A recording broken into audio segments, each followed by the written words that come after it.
So, Mr. President, Donald John Trump, I say to you, Mr. President, you've been trying to hide from this. But, Mr. President, you can't hide. I charge you with genocide. Mr. Netanyahu, you are the perpetrator. I charge you with genocide. Genocide. Genocide in Gaza. And we say nothing. You see the bodies. You see the homes. You see the infrastructure. But you say nothing? Who are we? What is wrong with us? What is going on?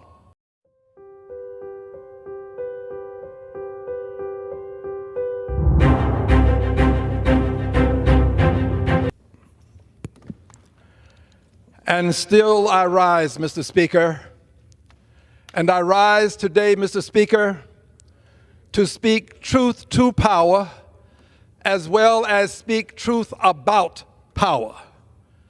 I rise to speak truth about what's happening to the Palestinians in Gaza.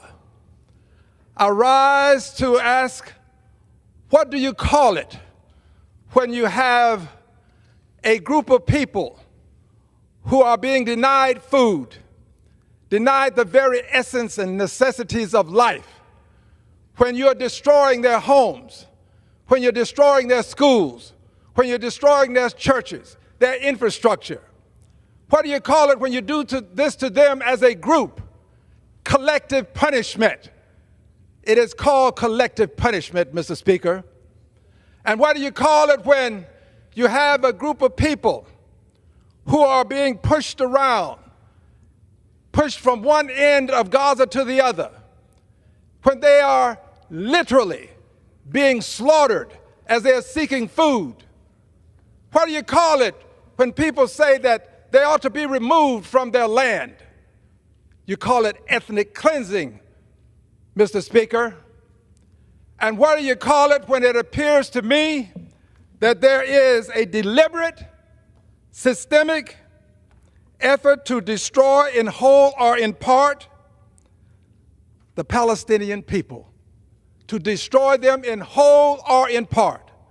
We are witnessing before our very eyes, Mr. Speaker, genocide, genocide in Gaza, and we say nothing. I am amazed at how this country that stands for liberty and justice for all, this country that has a Statue of Liberty, how this country can see what's happening in Gaza and not call it what it is. There's a fear among us. We refuse to speak truth to power. We refuse to speak truth about power. Well, today, I'm going to do it. And I'm doing it because these are precious babies that are being slaughtered. You see the bodies. You see the homes. You see the infrastructure. But you say nothing? Who are we? What is wrong with us? What is going on? Well, here's what's going on. We have an authoritarian leader who is supporting another authoritarian leader. Our president, the Prime Minister of Israel, they are working together, and they are doing this. Our president said there would be hell to pay if they did not move or if they did not surrender. Not in those exact words, but that was his intentionality. And he's talking about the people of Gaza now. I'm not talking about Hamas that did a dastardly deed. What Hamas did can never be justified. They were wrong, but you can't justify what's happening in Israel right now. It is collective punishment. It is ethnic cleansing, and it is genocide. So, Mr. President, Donald John Trump, I say to you, Mr. President, you've been trying to hide from this. But, Mr. President, you can't hide. I charge you with genocide. Mr. Netanyahu, you are the perpetrator. I charge you with genocide. And also, I want this Congress to know that I voted against sending any additional monies to Israel for munitions. I voted against it. And this genocide is going to continue until we have the courage to say no more. No more money to kill babies. No more money to say you're going to move people and create some sort of Riviera on the Mediterranean.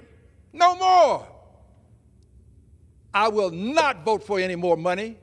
I stand where I stand. I said what I said, and I mean what I mean.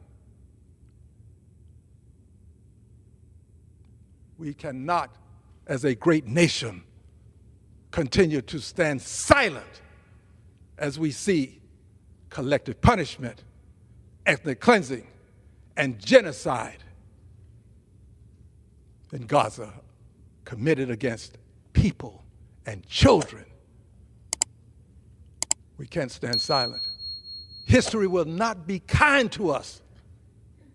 The gentleman's time has expired. Members are reminded to refrain from engaging in personalities towards the president. The chair recognizes the gentleman from